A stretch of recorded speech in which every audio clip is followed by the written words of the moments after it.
You're so very welcome. This is This Morning, and it's only 7:03 in the morning as we just go on. Loads of goodies are just lined up for you this morning as we just go on. There will be some entertainment news for you. We're also having some good sporting at the top of the hour.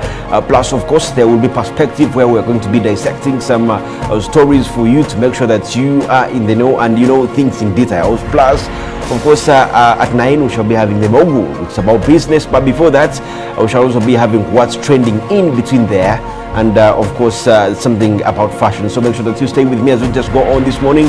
NUP yesterday faced a row of its own where police attacked its offices and security operatives, and of course they made their operation at the NUP offices in Kampala, in Kamocha to be specific. The security says that this was intended to recover police and military stores being used by Bobby Wine and supporters in different political campaigns.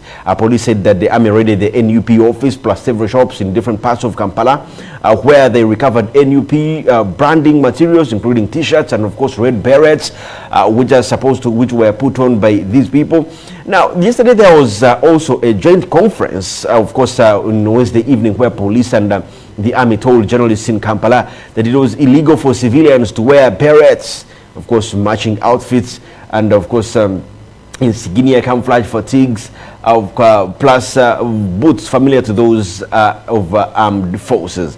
Such operations were conducted in different parts of Kampala, and of course including Kamocha, Machindi, Chiembe in Luum Street, Mulago, Waise, Kawempe, with a police spokesperson, Mr. Freddie Nanga, saying that this was intended to stop the production of unauthorized uniforms by the illegal manufacturers, plus suppliers, distributors, and sellers. And of course, now the leadership of the NUP came out to give us information saying that during the raid they lost about 23 million shillings and also lost quite some other essentials, including documents which were supposed to be nomination forms, and of course which are supposed to be delivered today. There will be a very long stance between the Electoral Commission and the NUP after this raid, considering the way it happened and how it will be happening. But let us see what happened at the NUP offices yesterday. Police and the army stopped the NUP offices in Kamocha and were seen taking computers. Fights between police and the residents in this area. Fights between police and the residents were also seen in this area.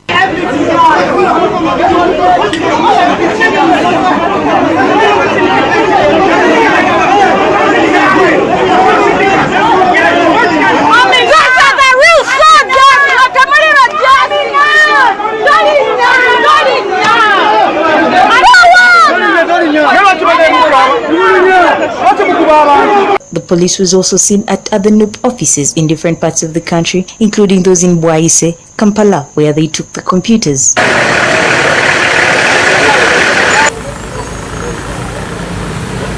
Robert Chagulanyi Sentamu, the National Unity Platform Party president, through his Twitter handle said these people whose whereabouts are not known stormed the NUP offices and took computers and other different documents. The police spokesperson, while addressing the press at CPS, says they arrested people who were making clothes similar to those of the police and the army after receiving a complaint from other citizens. Carried out such operations in Machindi. We had here in Chiembe, Luum Street. We had in Mulago, Bwaise, Kawempe, and Kamocha. So there are those who are thinking that it is isolated and only targeting the places in Kamocha, which is not true. We are asking all those individual and political actors that have been actively involved in the illegal use of uniforms and accoutrements to desist from such illegal activities, including celebrities, and instead use their party colors appropriately. We pledge to continue carrying out these operations to promote fear for this crime and preserve the integrity of the uniforms of the armed forces. The Deputy Army spokesperson, Dewo Akiki, says this all happened after People Power supporters made uniforms similar to those of the army of different ranks, and he further adds that this operation is still ongoing. Much as it is a police-led operation, we are serious stakeholders especially when we started seeing our gazetted insignias and uniforms being used. I think most of you have seen them on social media.